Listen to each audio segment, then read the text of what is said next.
Aussi longtemps que je me souvienne, j'ai toujours voulu aller dans l'espace. C'est ce rêve inachevé qui s'est transformé en obsession et en inspiration. Enfant, j'étais souvent malade et je passais mon temps chez le médecin.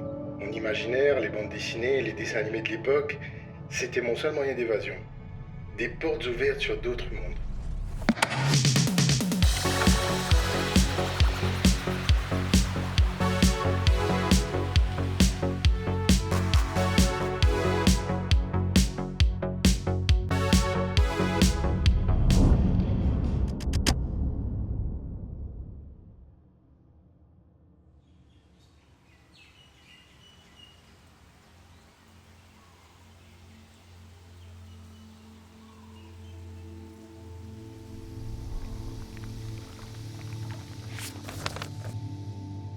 À l'adolescence, je me souviens que je dessinais beaucoup. Donc quand il a fallu faire des études supérieures, logiquement, je me suis tourné vers les arts graphiques.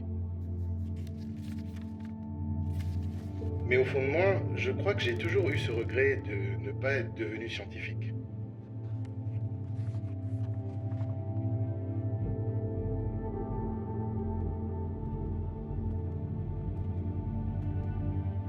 Au-delà d'être curieux et d'apprendre la nature des choses, je voulais surtout qu'on me raconte des histoires.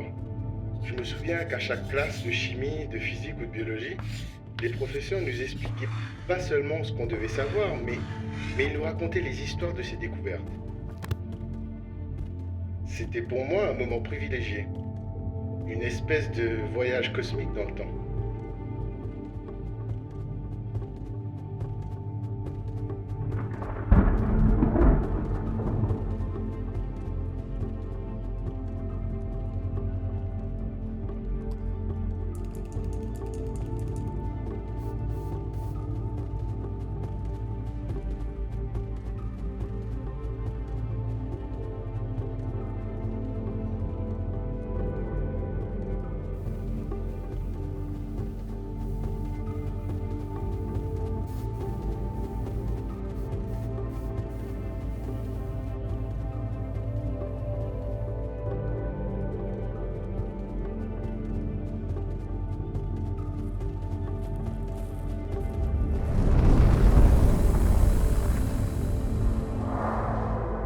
Ce que j'aime à Maurice, c'est que la topologie de l'île et certains endroits ont des allures d'exoplanètes.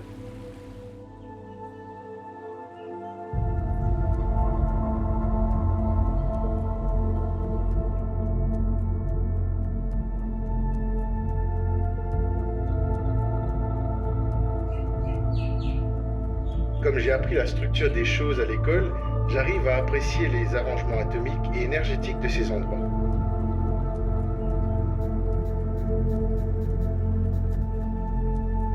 J'y vois des portes vers des imaginaires vertigineux.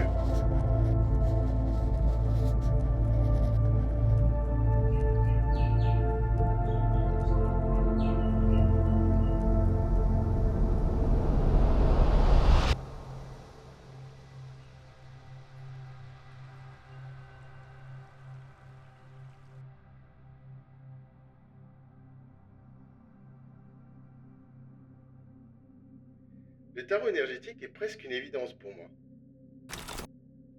C'est le carnet de voyage cosmique que je faisais en classe.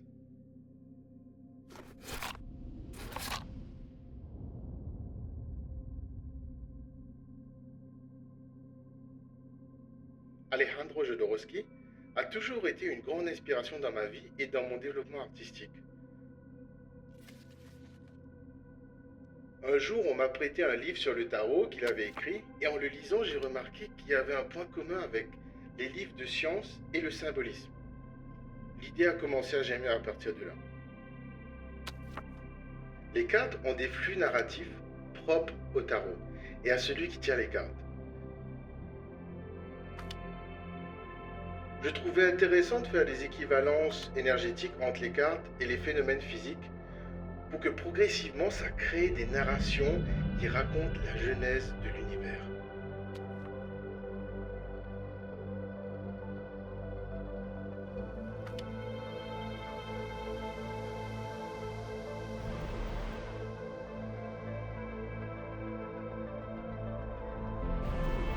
Ces cartes sont quand même mon premier grand projet artistique. Et je pense que pour moi, c'est un cadeau que j'ai fait à cet adolescent qui rêvait de devenir astrophysicien. On n'y est pas arrivé, mais on voyage quand même dans le cosmos. On est devenu un voyageur spatio-temporel.